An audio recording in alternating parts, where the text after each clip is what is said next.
तर खूप आहे आणि आवर्जून नाव घ्यायचं बोललं तर सिद्धेश दिगोळे दादा त्याचं घेऊ इच्छितो. तर म्हणजे त्यांनी माझं कामही बघितलं नव्हतं आणि म्हणजे अजूनही बघत नाही, त्याला माहिती काय काम आहे. त्यांना बघूनच शिकतो. मग ती लोक एवढे मोठे असून जर जमिनीवर तर आपण कोणच नाही आहे, त्यांनी आपल्याला चान्स दिला आहे. याच्यातून समजतं की जमिनीवर राहणं महत्त्वाचं आहे. काही जुने कलाकार आहेत की जे आर्थिकरित्या मदत करताना मागे पुढे विचार करत नाही, कारण त्यांना कलेचीच हानी होते. नमस्कार मंडळी, मी शिवम जाधव स्वागत करत आहे आपल्या Marathi YouTube channel travel with Shivam वरती. तर आजचा खास ब्लॉग असणार आहे तो म्हणजेच अतिशय सुंदर ब्लॉग असणार आहे तो म्हणजे आखणीचा ब्लॉग. तो म्हणजेच आपला मित्र अनिकेत कांबळे हा आपल्याला आज आखणी करून दाखवणार आहे आणि अतिशय सुंदर अशी ती त्याची कला आहे. आणि खूप दिवसांपासून आपण ट्राय करणार होतो व्हिडिओ करायला, पण आपला टाइम मॅच होत नव्हता. तर त्यामुळे आज तो क्षण आलेला आहे फायनली की आपण आज आखणी पाहणार आहोत आणि आपल्या ब्लॉग मध्ये स्पेशल आखणी ब्लॉग असणार आहे. तर तो पाहण्यासाठी तुम्ही नक्की कंटिन्यू राहा आणि हा ब्लॉग शेवटपर्यंत नक्की बघा. चला तर मग आखणी पाहूया. बाप्पा त्याच्या नजरेने त्याच्या भक्तांवर कायम लक्ष ठेवतो. तीच नजर, तेच डोळे, त्याच डोळ्यातले भाव कसे आकार घेतात ते आज अनिकेत आपल्याला दाखवणार आहे. चला तर मग संपूर्ण आखणी पाहूयात. तर अनिकेत, आपण तुझ्या बऱ्याच मूर्तींची आखणी अशी पाहिलेली आहे, म्हणजे तू रंगवलेल्या आखणी किंवा बरंच काही असं, म्हणजे त्या आखणी बघण्यासारख्याच होत्या आणि अतिशय असं तेजस्वी रूपाने बाप्पा आपल्याकडे पाहतो असंच वाटत होतं. तर त्या मूर्त्या बघून तर भारीच वाटतं. आणि काय काय आता आपण बोलतो की ही कला जर शिकायची असेल तर त्यासाठी काहीतरी शिक्षण वगैरे लागतं. तर तुझं काय त्या पद्धतीचं शिक्षण झालं? म्हटलं तर फर्स्ट इयर झिजेला आहे मी ऑफलाईन मध्ये, हे चालू आहे आणि हे बाकी चालूच असतं आपलं असं. बघून शिका, बघून शिकण्यासारख्याच गोष्टी आहेत. आपण अभ्यास करून हात धरून तर शिकत नाही आणि आपल्या अंगात जर कला असेल तर शिकू शकतो आपण असं आहे. तर जे जे आर्ट्सला आता त्याचा फर्स्ट इयर चालू आहे, म्हणजे कालच भावाचा फर्स्ट डे होता. काय सांगशील, कसा एक्सपिरियन्स आहे? काय नाही, तो सांगण्यासारखा नाही ऍक्च्युली. फर्स्ट डे सांगण्यासारखा नव्हता ऍक्च्युली आणि तो नाहीच सांगू नये, नंतर सांगू आपण.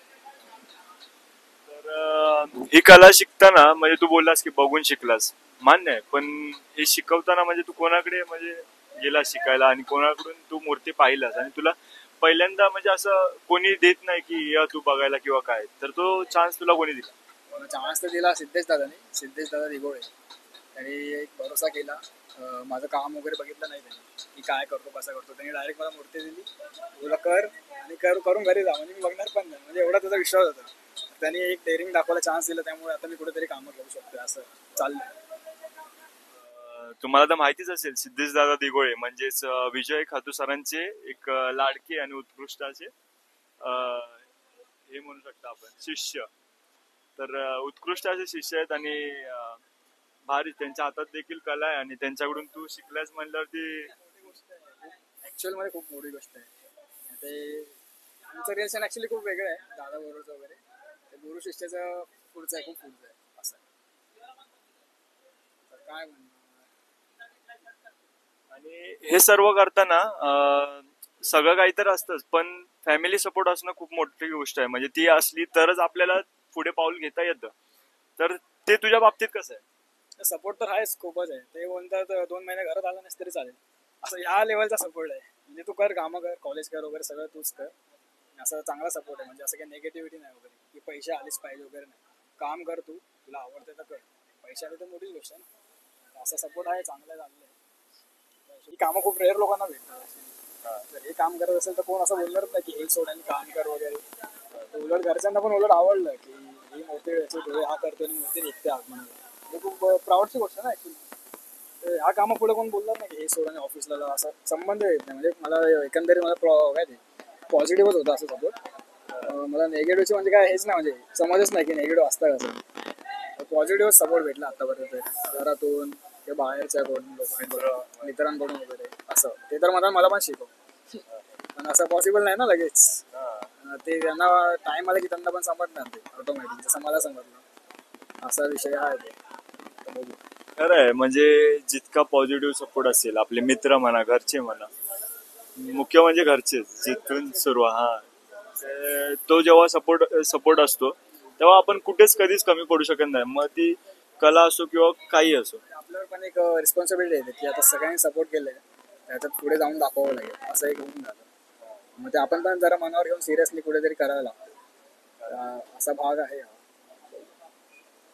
म्हणजे आपण आखणी तर काढतो, तर ती जेव्हा मंडळाला आवडते किंवा त्यांचा जेव्हा प्रतिसाद येतो की या वर्षी जी बाप्पाची आखणी केली आहे ती एकच नंबर केली आहे आणि म्हणजे तो जो प्रतिसाद येतो तेव्हा तुला काय वाटतं आणि कसं कसा तो क्षण असतो तुझ्यासाठी? असं तर एवढं काय मोठेपणा नाही आहे, मी ॲज अ नॉर्मलच आहे की हा काढलं आहे. म्हणजे अजून हे काय परफेक्शन नाही आहे, अजून शिकायचं खूप बाकी आहे. अजून परफेक्शन यायला खूप टाईम आहे ॲक्च्युअली. आपण आता एक जो काय ते शिकण्याच्या स्टेजमध्ये आहोत ना, लगेच अशी डोक्यात हवा घेऊन येण्यामध्ये काहीच अर्थ नाही आहे. ते ऐकून घ्यायचं आणि सोडून द्यायचं. तरी म्हणजे आतापर्यंत जसे क्षण येतात त्यामध्ये तुला आलेले रिएक्शन आणि तो एखादा किस्सा आहे का असे तर किस्से खूप आहेत. सगळे ॲप्रिसिएशन होते ॲक्च्युली. ॲप्रिसिएशनपेक्षा जास्त म्हणजे म्हणता येईल की आपण नेक्स्ट वेळेस तूच कर. पाहिजे तर आपण स्पेशल तुला बोलवू एका मोटिवेशनवर किंवा तुम्ही पैसे दिले एक्स्ट्रा, कोणी शाबासकी दिले, कोणी प्रमोशन दिलं, मग असं चालूच असतं. ते आपल्यावरती आपण कसा घेतो ते ऐकून हवेत जातो की ते ऐकून जमिनीवर राहतो हे आपल्यावरती आहे पूर्ण. म्हणजे कला ही किती पण लोकांपर्यंत पोहोचते, कितीही कौतुक झालं तरी पाय हे नेहमीच हाच एक अंतिम सत्य. अनिकेत, आखणी पूर्ण झाली की असं वाटतं की आता पूर्ण झाला हा बाप्पा आणि यात खरा जीव आला. तर हा जीव तू आणतोयस त्याबद्दल काय बोलशील अनिकेत? त्याच्यावरती काय बोलणार आता, म्हणजे आम्ही तर फक्त एक मीडियम आहोत हे सगळं करणारे. एक म्हणजे एक वे आहे, एक रस्ता. बाकी तो कसं स्वतःला आकार यायचा तो फक्त आमच्या हातून स्वतःहून करून घेतो. म्हणजे फक्त एक निमित्त मात्र असं म्हणू शकतो. बाकी आकार घ्यायचा आहे तो स्वतःच सगळ्यांकडून करून घेतो. मूर्तिकार असो, पेंटर असो, आर्टिस्ट असो, आखणीकार असो, तो सगळं स्वतःच करून घेतोय. आम्ही फक्त एक मीडियम, एक जरिया आहोत बस. तर अनिकेत, आपण आहे ना, आता ही तुझी जी कला आहे ती कला तुला कुठेतरी आयुष्यामध्ये आर्थिकरित्या सुद्धा मदत होते त्या कलेची.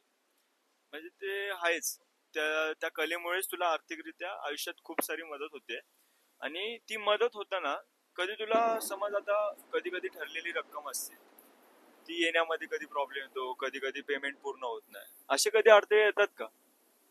तर येतातच, पण ते काही बोलतात ना लिमिटेड लोकांसोबत येतात. एका आर्टिस्टला म्हणजे माहिती असतं ना समोरच्या आर्टिस्टने कामं केले त्याचे पैसे क्लिअर करणे एका रिअल आर्टिस्टलाच माहिती असतं. आणि जो बिझनेसच्या पॉईंट ऑफ व्ह्यूने उतरला या फील्डमध्ये त्याला काहीच माहित नसतं ना आर्ट फील्डमधले की किती मेहनत लागते. तो काय माइंडसेटला असतो की त्याच्याकडून कामं करून घेतो, नंतर त्याला रिझन देत बसतो म्हणजे याचे पैसे सोडवणार नाही असं. चांगलं म्हणजे असं पण आलं म्हणजे 2-2 वर्षांच्या माझे पेमेंट बाकी आहेत काही काही लोकांकडे. म्हणजे एक असा एक चांगला एक्सपिरियन्स पण आहे की कामं चालू याच्यावरती मला पेमेंट आले असं पण आहे.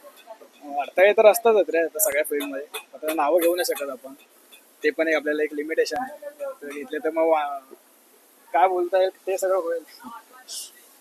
फसवावं लागतात सगळे प्रॉब्लेम्स आपल्याला, थांबावं लागतं, गोष्टी करावं लागतात. इलिगल नाही जाऊ शकत आपण.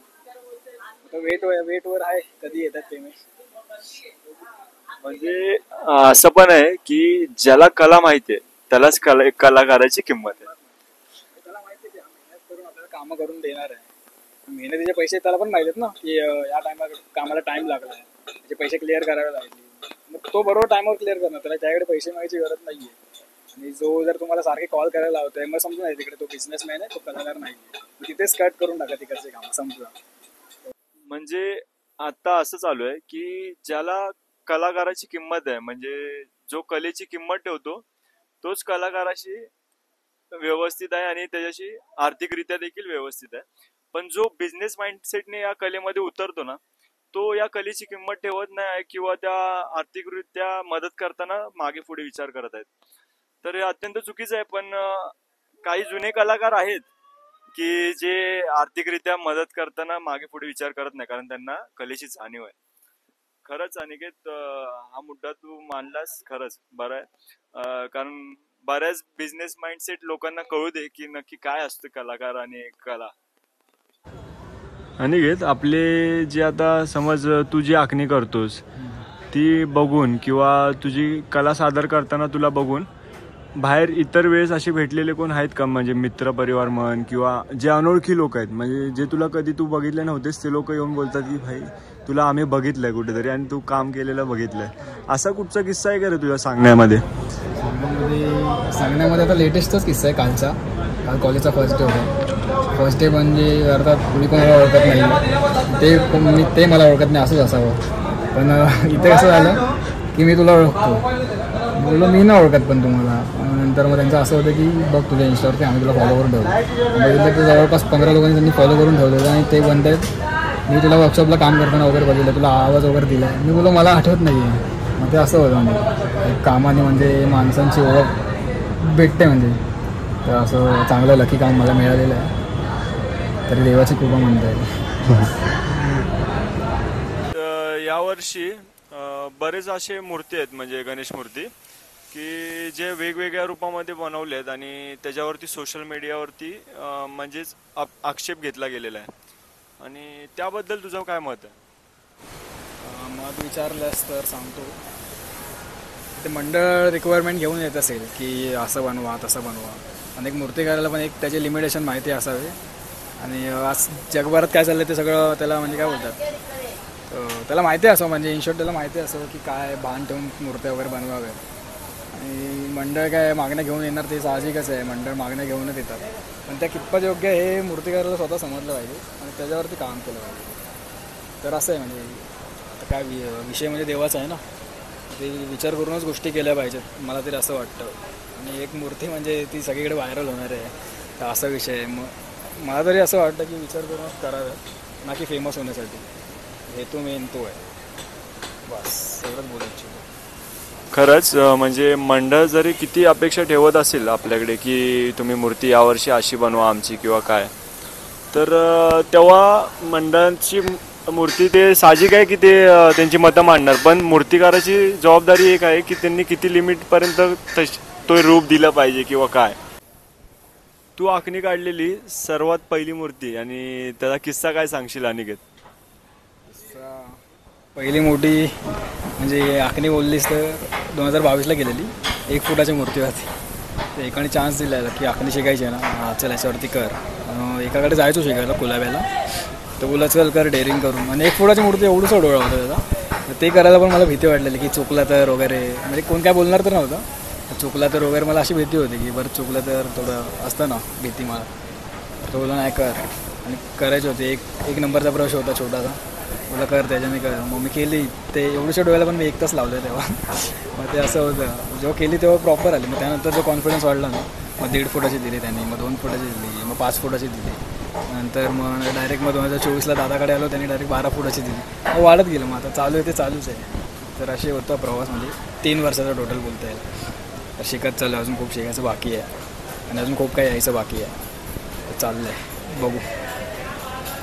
खरंच आहे म्हणजे जरी ती मूर्ती 1 फुटाची असली तरी पण पहिली आखणी म्हणल्यावरती अवघडच. आणि तेव्हा तू जी केली तेव्हा भीतीमध्ये, पण आता एवढ्या मोठ्या मूर्तीची आखणी करताना बघताना खूप आनंद होतो, कारण कलाकार घडताना पाहायला भेटतं. खरं डेअरिंग म्हणता येईल. खरं डेअरिंग आहे आणि या मागची मेहनत देखील खूप आहे. असा होता काहीसा प्रवास 3 वर्षांचा. अजून खूप मोठा प्रवास गाठायचा आहे. कलाकार भले किती मोठा असू दे पण शिकणं हे कधी थांबत नाही. म्हणजे काय काय नवीन शिकायलाच भेटतं प्रत्येक वळणावरती आयुष्यात, हे नक्कीच आहे. म्हणजे काही लोक आहेत 3 वर्ष 2 वर्ष शिकून समजतात की मला सगळं आलं आहे, आता मी लोकांना शिकवणार असं असतं. पण तसं नसतं ॲक्च्युली. म्हणजे आर्टिस्ट मरेपर्यंत शिकवत असतो असं खरं म्हणायला गेलं तर. आता प्रत्येकाच्या इगोची बात आहे. काही 1 वर्ष शिकून स्वतःला शहाणे पण समजतात, कोणी स्वतःला मास्टर समजतं, पण तसं नसतं ॲक्च्युली. आर्ट फील्डमध्ये आलं तर म्हणजे रोज शिकायला लागतं तुम्हाला. म्हणजे तसा एक मनात एक काय बोलता येईल, एक गुण असतो तो शिकायचा. प्रत्येकामध्ये नसतो असं म्हणता येईल. पण ज्याच्याकडे असतो तो खूप पुढे जातो. तेवढं मी आज मोठमोठ्या कलाकारांमध्ये राहतो तर मला समजतं आहे की ते मोठे असून पण आजकाल जमिनीवर आहे. मग त्यांना बघूनच शिकतो. मग ती लोक एवढे मोठे असून जर जमिनीवर तर आपण कोणच नाही आहे, त्यांनी आपल्याला चान्स दिला आहे. मग याच्यातून समजतं की जमिनीवर राहणं महत्त्वाचं आहे. बस एवढं म्हणतं आहे. मस्तच, अतिशय सुंदर असं उत्तर दिलंस, भारी वाटलं.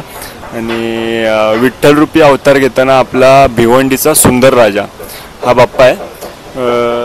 मगाशीच नाव सांगायला पाहिजे होतं अगोदर, पण ते राहून गेलं आपल्या गप्पामध्ये किंवा बोला खूप दिवसांनी आता भेट झाल्यामुळे आता म्हणजे आपण काही ना काही गप्पा मारत बसलो आणि त्यामध्ये नाव सांगायचं राहून गेलं. हा गणपती आहे भिवंडीचा सुंदर राजा आणि विठ्ठल रूपी असा अवतरलेला बाप्पा आहे हा. मूर्तिकारांनी तुझ्यावरती आणि तुझ्या कलेवरती ठेवलेला विश्वास यावरती काय बोलशील आणि यामध्ये आवर्जून कोणाचं नाव घेशील? ते बोलायला तर खूप आहे आणि आवर्जून नाव घ्यायचं बोललं तर सिद्धेश दिगोळे दादा त्याचं घेऊ इच्छितो. कारण म्हणजे त्यांनी माझं कामही बघितलं नव्हतं आणि म्हणजे अजूनही बघत नाही, त्याला माहिती काय काम आहे.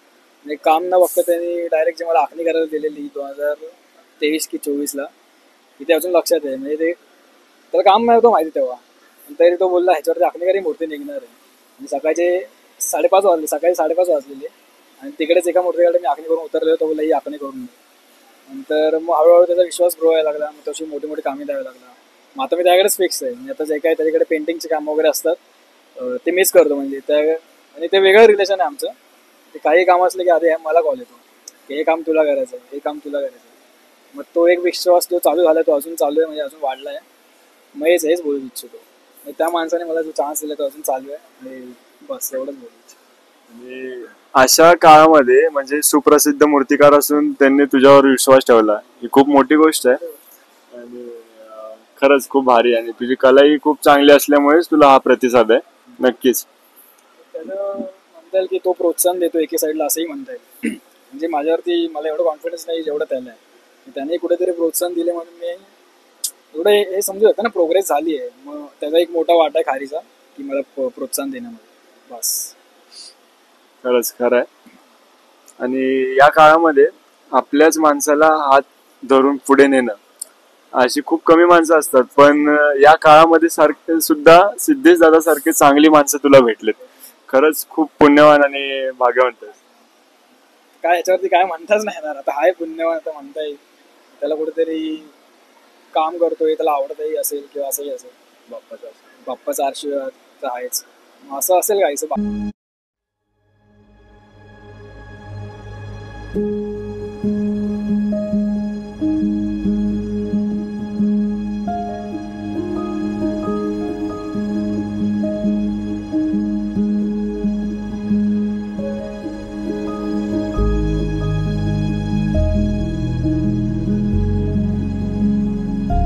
तर मंडळी ही आखणी आपण गणसंकुल मधील सिद्धेश निसाद यांच्या गणेश मूर्तीची आपण आखणी बघितली आज.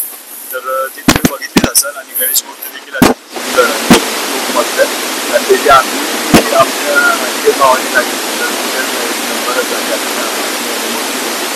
आणि मूर्ती पूर्ण झाल्यानंतर बाप्पा असं एकदम समोर उभा राहिलेला वाटतं. एकदम म्हणजे अतिशय सुंदर असं बाप्पाचं रूप पाहायला भेटतं. आपला बाप्पा आहे आणि खरंच मी आज अनिकेतचे खूप आभार मानेन की आपल्याला इथे येऊन त्यांनी आपल्याला ब्लॉगिंग करण्यासाठी आपल्याला खूप भारी वाटलं. खूप दिवसांनी आपली भेट झाली आणि खरं तर खूप आधीपासून प्लॅन चाललेला होता की आपण व्हिडिओ बनवूया आखणीची हे येते, पण जरा कामावरती वगैरे असल्यामुळे जरा टाइम मॅच नाही झाला.